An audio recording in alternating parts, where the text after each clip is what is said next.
In the United States, a deaf or hard of hearing child is 1.5 times more likely to be abused. Their cries for help are literally silent. In a crowded mall, a 7-year-old girl signs 2 desperate words to strangers rushing past. "Help me." Everyone ignores her, until a black woman named Rachel stops, looks her in the eye and signs back. That child is Lily. The man with her is not her father. He's a prominent businessman, and he's been selling her silence to the highest bidder for months. This is the story of how a language barrier becomes a prison, and how one moment of understanding can unravel a hidden world of exploitation. Rachel Williams wasn't supposed to be at the mall that Tuesday. A freelance graphic designer, she was killing time before a client meeting. But Rachel is also one of the fewer than 1% of hearing adults in America fluent in American Sign Language. She learned from her late uncle, who was deaf, so when she saw the little girl's hands forming the signs for "help me," her body reacted before her mind could process. She stopped. She signed back, "I understand. What's wrong?" The girl Lily froze. Her eyes, already wide with fear, darted toward a man standing several feet away, pretending to look at his phone. He was East Asian, in his mid-30s, wearing an expensive dark suit.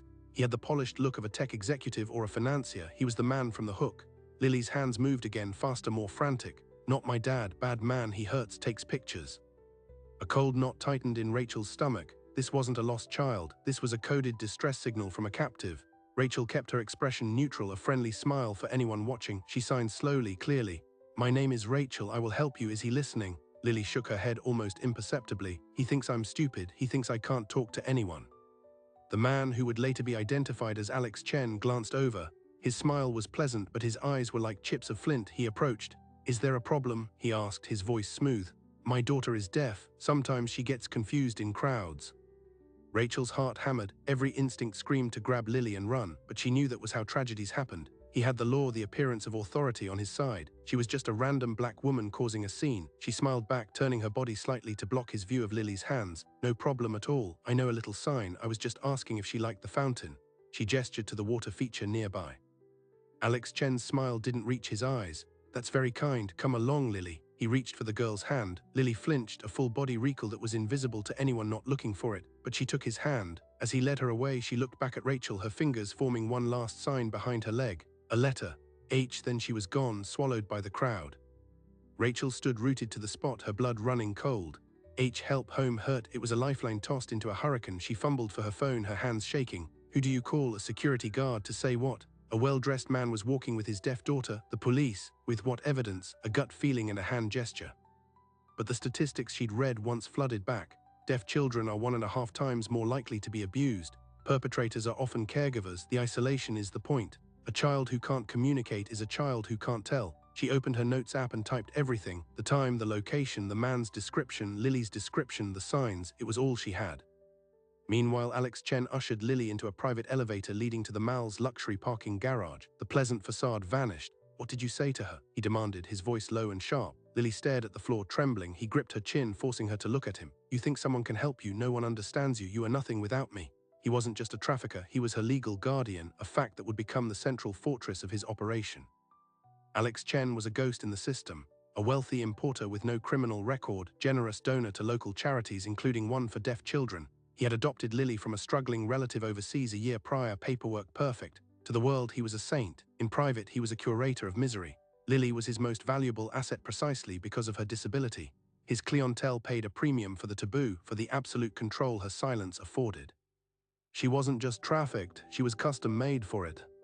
Back in the food court, Rachel made a decision. She couldn't unsee what she'd seen. She Googled deaf child trafficking resources. The results were sparse, a desert of information. She found a number for a national hotline and called, explaining the incident. The operator was sympathetic but clear, without a license plate, a full name, or evidence of immediate harm. There was little they could initiate. They filed a report. It entered a digital void. Frustration turned to fury. Rachel drove home, but Lily's face wouldn't leave her. That night she dove down a rabbit hole she never knew existed. She read academic papers on the vulnerability of deaf youth to commercial sexual exploitation. She learned that 68% of victim service providers rarely or never serve deaf survivors, that sign language is available at only 5.3% of shelters in the country. The system wasn't just failing Lily, it was built to fail her. A week passed, Rachel tried to move on, but the memory was a splinter. Then on Saturday morning, her phone buzzed with a local news alert. Community businessman hosts annual charity gala for deaf children. The featured photo made her blood freeze. It was him, Alex Chen, smiling broadly, his hand on the shoulder of a beaming little girl in a pretty dress. "Lily." The article praised his philanthropy, his dedication to the special needs community. It mentioned his late sister, who had been hearing impaired, as his inspiration. Rachel saw it for what it was: camouflage, the perfect hiding place. Who would suspect the man publicly celebrated for helping deaf children of privately destroying one? This was the turning point, the moment a private concern became a personal mission. Rachel printed the article. She circled his name, his company, his charity. She knew she was in over her head. She was a designer, not a detective. She needed proof. She needed to see Lily again to get her to communicate something undeniable. She began casing his public life, his social media, the charity's event schedule. She learned he frequented a high-end supermarket every Sunday morning. The following Sunday, Rachel was there, hiding behind sunglasses and a hat, her heart a drum in her chest. And then she saw them: Alex Chen pushing a cart, and Lily walking beside him, her eyes vacant. This was her chance. As they turned down the cereal aisle, Rachel moved. She pretended to examine coffee, getting close. She caught Lily's eye and subtly raised her hands beneath the shelf, signing, "Are you okay?"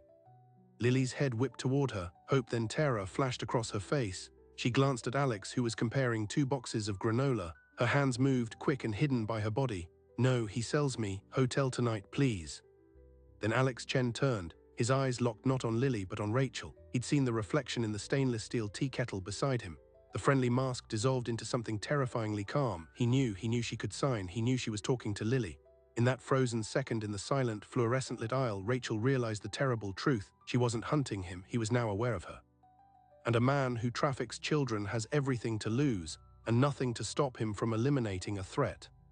Time fractured. In the reflection on the kettle, Rachel saw his understanding click into place. The benevolent guardian vanished. What remained was a predator assessing a threat. Rachel did the only thing she could. She turned and walked away, not too fast, fighting every screaming nerve to not run. She felt his gaze burning into her back all the way to the exit. She didn't look back. In her car, hands shaking too badly to grip the wheel, she replayed Lily's signs. Hotel tonight. It wasn't just a confession, it was an itinerary. A child was being sold tonight, and Rachel was the only person on earth who knew. The clock was ticking and she had just been made. The police was still not an option. She had no hotel name, no room number. She was a black woman reporting a wealthy philanthropist for trafficking based on a signed conversation they deny ever happened. She'd be laughed out of the precinct, or worse, Alex Chen would be alerted. But there was another path, a dangerous one. The national hotline had been a dead end, but her research had uncovered something else. A small non-profit advocacy group called The Bridge, specifically for deaf survivors of violence.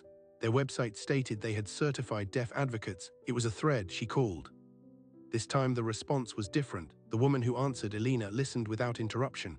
When Rachel described the signs, Elena's voice turned urgent. The H sign behind the leg, that's a known distress marker some deaf youth are taught in safe house programs. It means I am not safe with this person. You say she signed hotel tonight, Rachel confirmed. Elena was silent for a long moment. We need to move. Now, where are you? An hour later, Rachel sat in a sparse conference room at the Bridges office. Across from her were Elena and a man named David, a former police detective who now ran their security and investigations. David was blunt. Alex Chen is a ghost. We've heard whispers. A clean profile, impeccable paperwork, connected friends. He doesn't fit any trafficking pattern they teach at the academy. That's what makes him perfect. Elena slid a folder toward Rachel. We believe Lily is not his only victim. His charity, Chen's Promise, sponsors cultural exchange programs for deaf children from abroad. The paperwork shows them returning home. We have suspicions a few never did. The folder contained profiles of 2 other deaf children, a boy and a girl, who had come to the country through Chen's charity and had effectively vanished from official records after their return. This was the pivot. It wasn't one child, it was a system. Alex Chen was using his charity as a sourcing pipeline, leveraging the trust of desperate families overseas and the invisibility of deaf children in the system. Lily was likely not adopted from a relative, she was purchased. David laid out the brutal reality. To stop this tonight, we need evidence that will hold up in court. A testimony from Lily communicated through a qualified interpreter is key, but we need to get her to safety first. We can't raid a hotel room on a hunch. We need you. Rachel's role was simple and terrifying. She was the only one Lily would potentially trust enough to communicate with freely. David's plan was high risk. Using the charity's public event schedule, they knew Chen was listed as a keynote speaker at a downtown business dinner that evening, a black-tie affair at the prestigious Laurier Hotel. It was too public, too flashy for him to have Lily with him. He would need to stash her somewhere nearby, under someone else's watch, before her appointment. Their gamble was that the hotel Lily mentioned was the very one where Chen would be speaking. He could conduct his business, maintain his alibi in a ballroom full of witnesses, while his asset was quietly delivered a few floors above or in a nearby property. Rachel, with a hidden camera and an earpiece connected to David, would pose as a hotel guest and try to locate Lily. "What if he sees me?" Rachel asked, the memory of his cold eyes in the supermarket aisle fresh. David's expression was grim. "If he sees you, we abort. Your safety is the priority. But he'll be on stage under lights for 45 minutes. It's the best window we'll get." As evening fell, Rachel stood in a hotel bathroom adjusting a necklace that housed a tiny camera. Her reflection looked like a stranger, a sleek dress, her hair styled, playing a part. Elena, who would be monitoring the feed from a van nearby, had coached her on basic signs to reassure Lily. "Friend safe, police coming." David's voice crackled in her earpiece. "Chen just took the stage. You have your window. Move." The Laurier Hotel was a maze of gilt and marble. Rachel moved through the lobby, her eyes scanning. No Lily. She took the elevator to the conference floor, pretending to be lost. She saw ballroom doors, heard Chen's amplified voice talking about corporate responsibility. The dissonance was nauseating. She took the service stairs down to the parking garage, thinking of delivery entrances, of hidden routes. And then she saw her, not Lily, but a woman. She was leaning against a sleek black sedan, texting. She was dressed in casual but expensive clothes, looking bored, a babysitter but not for a normal child, a facilitator. Rachel's pulse spiked. She walked past, aiming her necklace camera subtly. The woman didn't look up. David's voice whispered in her ear, "Got her, facial recognition is running, keep moving, look for the child."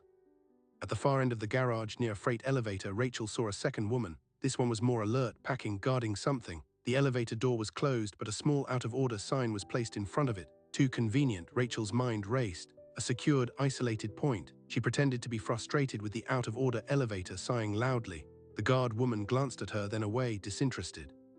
Rachel needed to see inside. She walked back toward the lobby, then ducked into a women's restroom. "David, the freight elevator by section B, there's a guard. Can you cause a distraction? A fire alarm on another level." "Too broad, it would evacuate Chen, complicate everything. Stand by." A minute later, David came back. "I've sent a uniformed hotel staff member down with a dummy room service order for a different car. Watch." Rachel returned to a vantage point behind a concrete pillar. A young man in a hotel uniform wheeled a room service cart toward the guard. He gestured apologetically, pointing to the other elevators. The guard woman, annoyed, stepped away from her post to argue with him, pointing in the opposite direction. It was a 10-second window. Rachel moved. She slipped past them, grabbed the out-of-order sign and pressed the freight elevator button.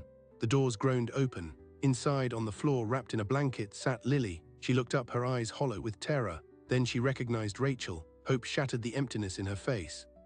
Rachel stepped in, letting the doors close behind her. She knelt, her hands flying. "Lily, it's Rachel, friend. Police are coming. Are you hurt?" Lily shook her head, but her small hands signed, scared, "Man coming soon." Rachel signed back, "We go now, stay with me." She reached for Lily's hand.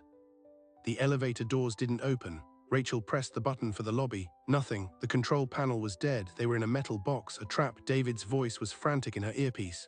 "Rachel, the guard is returning. Get out." But they couldn't. The elevator was disabled. Then a new voice filtered through the earpiece, smooth and chillingly familiar. It was David. "Ms. Williams, we need to talk." It was Alex Chen. He had found their frequency. He was patched into their comms. The speech in the ballroom must have been a recording, a pretense. He was never on stage. He'd been waiting. The guard woman's face appeared in the small window of the elevator door. She smiled, holding up a key.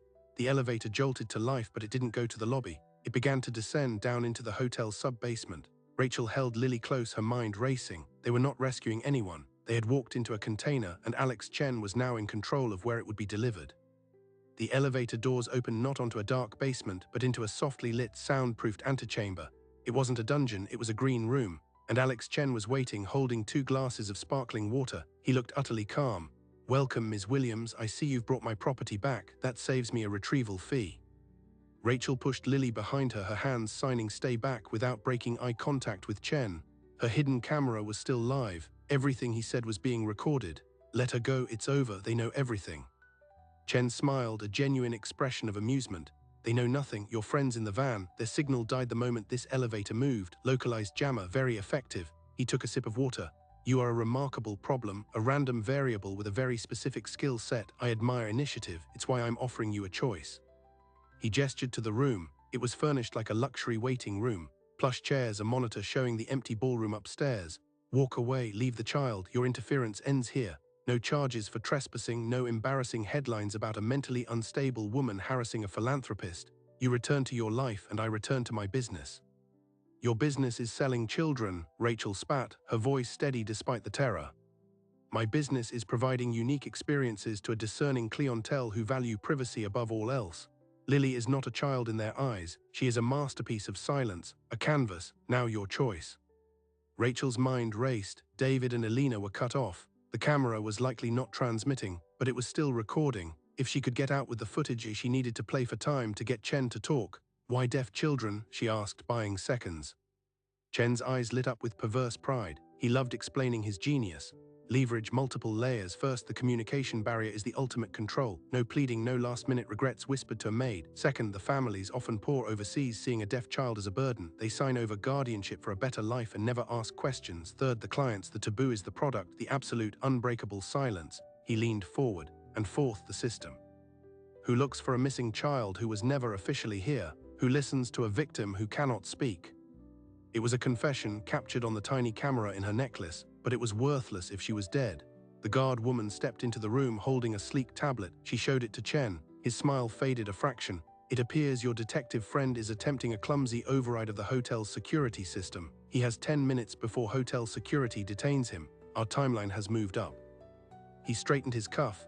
The client is arriving. A change of venue is required. Ms. Williams, your choice is now binary. Leave quietly with my associate here who will ensure you have a calming night to reconsider your actions, or become part of the inventory. A hearing woman who knows sign language, there's a niche market for that too. This was the it gets worse moment. Rachel wasn't just a witness, she was now a potential commodity. Lily clutched her leg, trembling. Rachel looked down at her, then back at Chen. She had one card left to play, the camera. He didn't know about it. I'll leave, Rachel said, her voice hollow. Just let me walk out. Sensible, Chen nodded to the guard. Escort her to the service exit, administer the sedative once they're clear.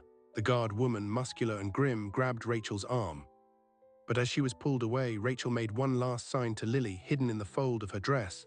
A single letter. See record. It was a gamble, a sign she taught her uncle for their home videos. Lily's eyes widened slightly. She understood. Rachel was marched down a concrete corridor. She struggled, trying to break free to scream, but the guard's grip was iron. They reached a heavy metal door. The guard pulled a syringe from her pocket. This was it. Suddenly, the guard's body went rigid. A choked gasp escaped her lips. She crumpled to the floor, revealing David standing behind her, a tactical stun device in his hand. His face was grim. Signal jammer had a radius. We circled the block, saw you on the subbasement blueprint. Move. He didn't need to say it twice. Rachel sprinted back the way she came, David on her heels. Chen's still in the antechamber with Lily. A client is coming. They burst back into the room. It was empty. The monitor now showed a live feed from a different room, a hotel suite decorated with eerie elegance. Lily was on a bed, looking small and terrified. Alex Chen was adjusting his tie in the mirror. A doorbell chimed on the audio feed. He moved her, David growled, pulling out his phone. Elena, we have a live feed to a suite. I need a room number now. It's happening now. Rachel stared at the monitor. The suite door opened. A man entered, his back to the camera. Well-dressed, middle-aged, the client. Chen greeted him with a handshake. The transaction was seconds from completion. Then on the bed, Lily sat up. She looked directly at a vase of flowers on the nightstand, and directly at the hidden camera Rachel knew was inside her necklace, now placed there by Chen. Lily's hands rose. She began to sign clearly, slowly, for the camera. My name is Lily. Alex Chen bought me. He hurts me. He sells me. This is the 5th time. She then pointed at the client, who was now turning around. She signed his name, a name David recognized instantly. James Albright, a state senator. David's phone rang. Elena's voice was triumphant and horrified. Room number is 722. And David, facial recognition on the client feed. It's Senator Albright. We have a sitting state senator on camera purchasing a child.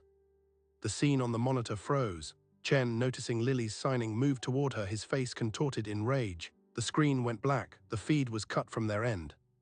But they had it. They had the confession from Chen. They had the victim testimony from Lily, and they had a senator. This was no longer a local trafficking case. It was a political atom bomb. We have to get to that suite, Rachel said.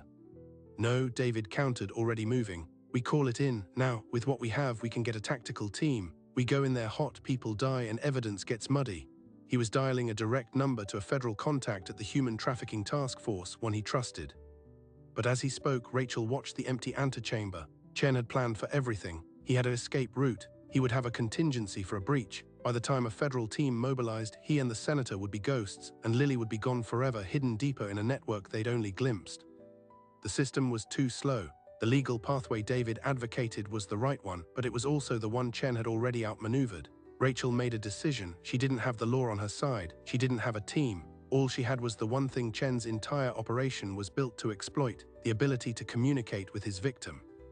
She looked at David, still on the phone, giving coordinates. She looked at the guard's stunned body on the floor, and she looked at the service exit door. While David was distracted, Rachel moved. She grabbed the guard's keycard from her belt and ran. She didn't head for the suite. She headed for the one place Chen would never expect her to go, the heart of his performance, the charity gala ballroom still full of his admirers. If she couldn't reach Lily physically, she would reach her through the only thing Chen cared about: protecting his pristine, heroic reputation. She would burn his world down in real time on live television and force every eye in the city onto room 722. Rachel didn't run to the ballroom. She walked in like she owned it, the guard's keycard granting her access through a service entrance that emptied out beside the stage. The charity dinner was in full swing. A string quartet played. Hundreds of the city's elite laughed and chatted under crystal chandeliers, their plates cleared, waiting for the evening's concluding remarks. The master of ceremonies, a local news anchor, was thanking the generous donors. Alex Chen's empty seat at the head table was a silent testament to where he really was. Rachel moved before fear could freeze her. She stepped up to the podium, gently displacing the confused anchor. She tapped the microphone. The feedback squeal cut through the conversations, bringing a wave of startled silence. Hundreds of faces turned toward her. "My name is Rachel Williams," she said, her voice clear and carrying. "You are here to celebrate a man named Alex Chen. I am here to tell you what he celebrates." She held up her phone. With a few taps, she wirelessly connected to the ballroom's AV system. The giant screen behind her, moments ago showing the charity's logo, flickered to life. It showed the shaky, close-up footage from her necklace camera. Alex Chen in the antechamber holding a glass of water. His voice, amplified and pristine, filled the silent ballroom. "My business is providing unique experiences to a discerning clientele. Lily is not a child in their eyes. She is a masterpiece of silence." Gasps rippled through the crowd. A woman dropped her wine glass. The footage continued, Chen detailing his four-layer leverage strategy, his contempt for the system. Then the feed switched, a crystal-clear shot from the suite. Lily on the bed, signing her name, her accusation, and then pointing to the client. The camera panned, capturing the face of State Senator James Albright in mid-handshake with Chen. The room erupted, shouts of disbelief, cries of horror. Security guards began pushing through the crowd toward the stage, but the dam had broken. Live news cameras, there to cover the feel-good charity event, were now broadcasting a national scandal in real time.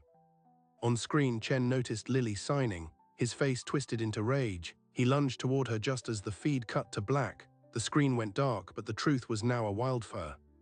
Rachel spoke into the microphone, her eyes scanning the panicked crowd. "Right now, Alex Chen and Senator Albright are in Suite 722 of this hotel. A deaf child named Lily is with them. The police have been called, but they are not here yet. Look around you. Look at the security, the hotel staff, who works for him, who will help him slip away while you all just watch." It was a psychological grenade. She was reframing everyone in the room from bystander to potential accomplice. The tide turned. A man in a tuxedo stood up, pointing at a security guard who was whispering frantically into his radio. "That one, he's telling someone they're on the move." Another guest, a formidable-looking woman, blocked the main ballroom doors with her chair. "No one leaves until the police arrive." Chaos, but a chaos tilted toward justice. Rachel's gambit had worked. She had turned Chen's fortress of respectability into his prison. Meanwhile, in Suite 722, Chen's plan was unraveling. His phone, set to silent, had been buzzing with alerts from his compromised security team. The live news feed was playing on the suite's television. He saw his own face, heard his own confession. Senator Albright was ashen, pointing a trembling finger at the screen. "You said this was discreet. You said she was a nobody." Chen backhanded the senator, sending him stumbling. He grabbed Lily by the arm, dragging her toward a connecting door that led to an adjoining suite, a planned escape route. But Lily fought. She bit his hand. He yelped, loosening his grip. She scrambled away toward the window. Down in the lobby, David's federal contact had delivered. A joint tactical team from the FBI and the Human Trafficking Task Force swarmed the hotel, bypassing the confused local police. Their directives were clear: secure the child, apprehend Chen and Albright. They moved with terrifying efficiency, clearing floors. Rachel, still on stage, saw David enter the ballroom, flanked by federal agents. He gave her a sharp nod. It was over. The system had caught up, propelled by the public spectacle she'd created. She stepped away from the podium, her legs suddenly weak. The final moments played out on the news chopper footage that would dominate headlines for weeks. Federal agents breaching the suite door. Senator Albright in tears, surrendering immediately. Alex Chen trying to flee onto the balcony, finding himself cornered 40 stories above the city. And Lily, rescued by a female agent who, in a beautiful moment of serendipity, knew basic ASL. She signed, "You're safe." Lily collapsed into her arms. The fallout was immediate and vast. Alex Chen was charged with human trafficking, kidnapping, fraud, and a dozen other counts. His charity was dismantled, revealing a network that spanned 3 countries and implicated several other donors. Senator Albright resigned the next day, his political career obliterated by the image of him shaking Chen's hand on that bed. But the real victory was systemic. The case became a landmark. It forced a federal review of guardianship laws for children brought from overseas. It mandated new training for law enforcement on identifying trafficking victims with disabilities. Funding for organizations like the Bridge tripled. And in a stunning final detail that emerged during the trial, investigators discovered that Alex Chen's late hearing-impaired sister, the supposed inspiration for his charity, had not died in an accident. She had taken her own life after years of abuse by a relative. Chen hadn't been inspired by her pain, he had learned from it. He had studied how to isolate, control, and commodify silence, then built an empire on that grim education. As for Rachel, she didn't return to her old life. The woman who walked into a mal couldn't walk back out. She began working with the Bridge as a liaison and advocate. Lily, placed with a loving foster family fluent in ASL, began the long road to recovery. The two of them shared a bond forged in silent words and public courage. Sometimes on weekends, Rachel would visit and they would sit together, not always signing, just being in a quiet that was no longer scary but peaceful.